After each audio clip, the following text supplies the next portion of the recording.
இவன் சாக வேண்டியவர் என பதிலளித்தார்கள்.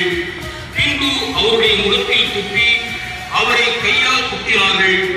மேலும் சிலர் அவரை கன்னத்தில் ஆய்ந்து, இறைவாக்கின மெசியாவே, உன்னை அடித்தது யார் சொல் என்று கேட்டனர். பேதுரு வெளியே முற்றத்தில் உட்கார்ந்திருந்தார்.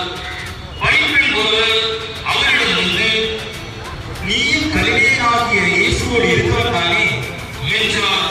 அவரோ, நீர் சொல்வது என்னவென்று எனக்கு தெரியவில்லை என்று அவர்கள் அனைவர் முன்னிலையிலும் மறுதளித்தார்.